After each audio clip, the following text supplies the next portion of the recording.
The only people who don't want to disclose the truth are people with something to hide. This is the Sean Hannity Show and the Stop Obama Express. The countdown to taking our country back. T-minus 174 days till Election Day 2012. Now, with the best election coverage in America, here's Sean Hannity. All right, thanks, Scott Shannon. Welcome aboard. Thanks for being with us. Toll free, it's 800-941-SEAN if you want to be a part of the program. So the other day we have author Ed Klein on the program. He's written a brand new book. It's called The Amateur, Barack Obama in the White House. And we go through a series of things that he has put into this book. Now, he's going to join us on Hannity tonight. By the way, it drives liberals nuts every time he speaks. Ed Klein, we don't trust him. Well, we can't put him on. No, well, listen to what he has to say. So he tells a story about Reverend Jeremiah Wright in the book. And we discovered that he actually had almost 3 hours of interview time with Reverend Wright. So I asked him, did you tape record them? He says yes. I said, great. I said, can we have a copy? And Ed Klein says, sure. So we have spent the last 24 hours going through the entire 3 hours, and I want to run through some of this for you. Is it because, for me, it's interesting. For me, it's fascinating. The whole story of Reverend Wright, he is like family to me. I can no longer disown him than I can the black community. This leading up to a speech in Philly where he eventually throws Reverend Wright down the stairs. Now, in the book, there are a number of new details that come to light. In the middle of the Reverend Wright fiasco for the president back in the last election cycle, there's a private meeting that takes place between Wright and Obama. We also learn that Reverend Wright, he tells Ed Klein that, in fact, he was offered money not to preach, not to speak between March and November and the election in 2008. He also has an exchange with the president. My name comes up about, 3 times in this whole thing.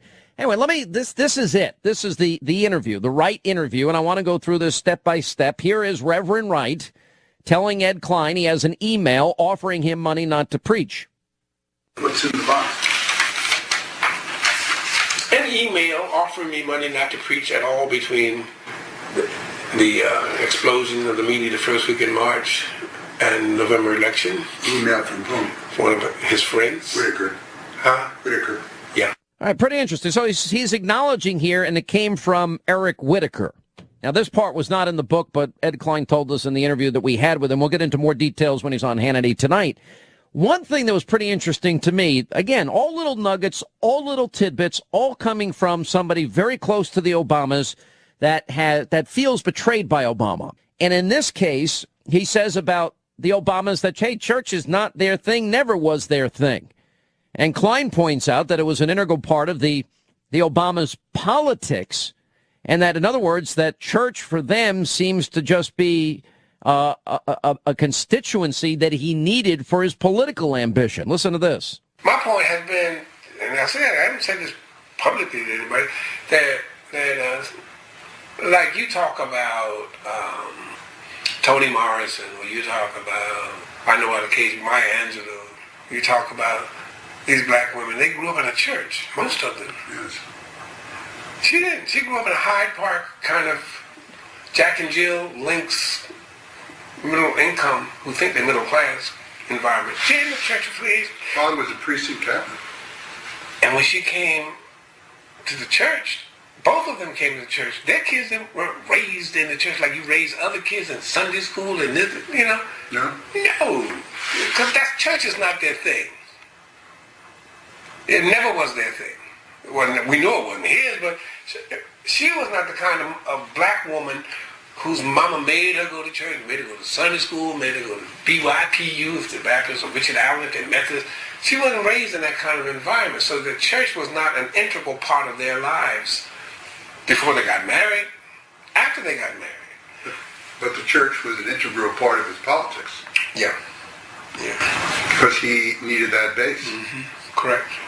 All right, so that is them, but he needed it for the base, in other words, for his political ambition. And Wright says, correct. Now I'm going to skip one here. Obama was in the Senate. I'm going to move on to the next one here. He talks about the GD America sermon, which we have talked about at length. And here is his explanation of this. That was 2001 sermon, but they picked that one little chicken coming home to roost. Right. 2005, I was talking about confusing God and government. That was when Bush was telling us, go out and shop. God bless America. God bless America. Right?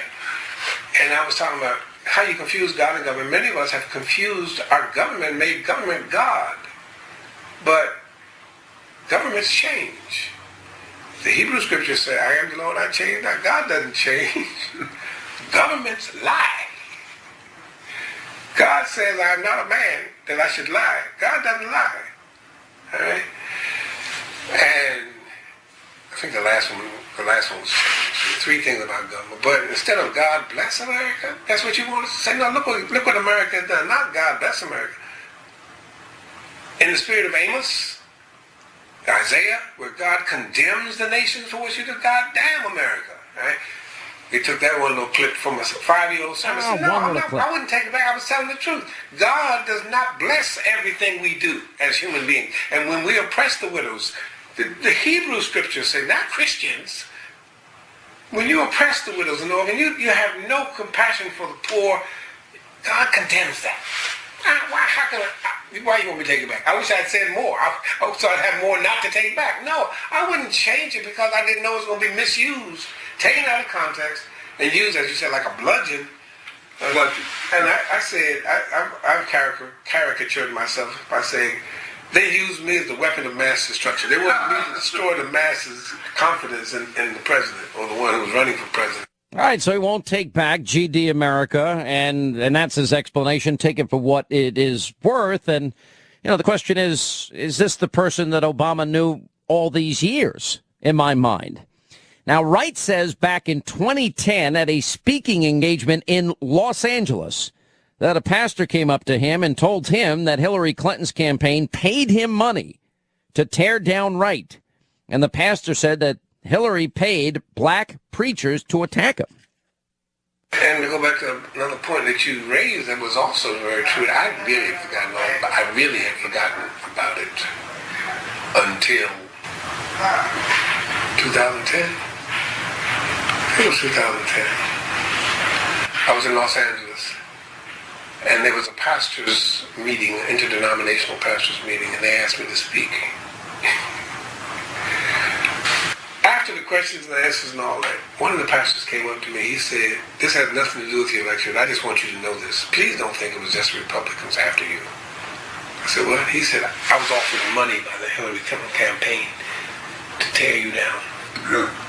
He said, but I knew you, so I didn't take the job. But I can tell you the guy here in Los Angeles who took it, she paid black preachers to attack you.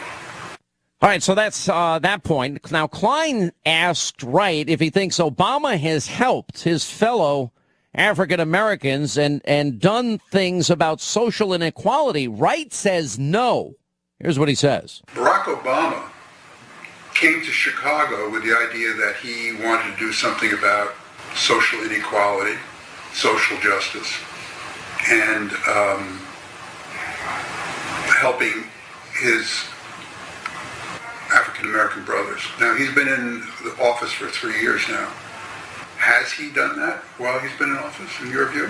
In my view, no. I'm smiling because my son, the guy who adopted me, who gave me the nickname Daddy J, Frederick Douglass Haynes, called me last night.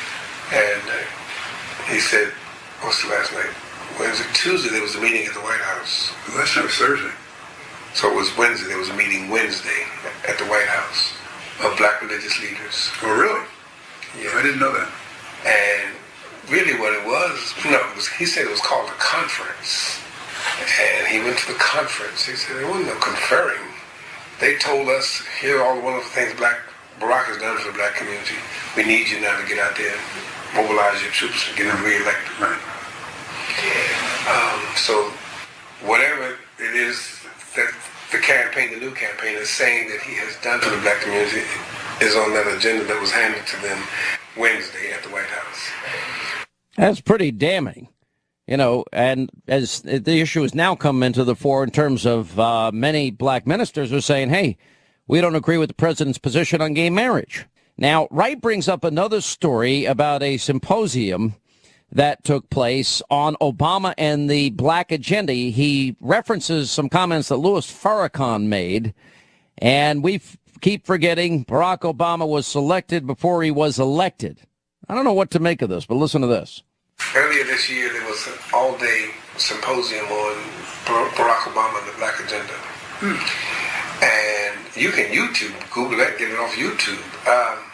Minister Farrakhan was, from what I watched on YouTube, sat there not saying anything. And so the moderator said to him, Minister Farrakhan, don't you have anything to say? And he said, yeah, I have a lot to say, but I'm listening, I'm learning. And they said, no, I mean, what's your perspective? He said, I think our brother needs a lot of help. I think he thought he could make these changes, the change he hoped for, the change we hoped for could come about with his being elected. I think he can't do that by himself. He needs a lot of help. But what I'm most amazed about is that as I listen to the conversation today, nobody has mentioned this. We keep forgetting that Barack Obama was selected before he was elected. You didn't select him. He's accountable to the ones who selected him and who paid for him to be the president. And I said, why do you think Wall Street got a break? They selected him. Why do you think the big three got a buyout? General Motors, Ford, president. They selected him. Why do you think he stands up and says, I am AIPAC. I am a Zionist. You have the money to select him. Pretty damning words. You got to wonder. I mean, this is a very, very angry Jeremiah Wright here. Very angry. He says he tried to warn Obama about Rambo Deadfish and Axelrod not allowing Obama to listen to anything that's not on the party line. And I was trying to talk to Barack about it. He doesn't want. I said, Rahm Emanuel, you talking about the Seraphim. You got Rahm Emanuel on one side and David Axelrod on the other. They're not going to let you listen to anything that's an alternative to the party line, man. The J Street lobby, the K Street lobby, come on. We're reading different things. He said, well, send it to me after I'm elected. All right, so that was what he said there. They're not going to let you do anything besides the party line. My name did come up about 3 times. We're only going to do some of this today, and then we'll do more tomorrow. And there's a lot to get to. I mean, a very extensive 3 hours worth of tapes here, but here's more. The black clergy got scared because of O'Reilly and Hannity and canceled their meeting with me. So I spent the day with Paul in his office. Paul Sorrentino, the chaplain at Amherst College. And while we were there, Barack called. This is when? This is the day before the announcement. Before which announcement? In Springfield, that he was running for the presidency. And he called to warn me that, I mean, not a negative warning the first time. The first call was not negative. He said, Axelrod is going to call you because we go to Iowa tomorrow, and in your invocation, I was on the program to do the invocation the next morning. Don't say anything that would upset Iowa farmers, and if anything, talk about my abilities as a community organizer to reach all kinds of people. I said, I got it. He said, now, David Axelrod is a mother hen. He's going to repeat the same thing to you, but I'm just letting you know what he's calling you about. I said, okay. And I told Paul Sorrentino what the call was about. And about an hour later, David called me and said the same thing. He said, now, Pastor Wright, we're going to Iowa right after the announcement, and we don't want to upset the Iowa folk. And if in any way you can work into your prayer something about how egalitarian he is and how he reaches out to people of all ethnic groups. And I said, I got it, Dave. Got it. I got it.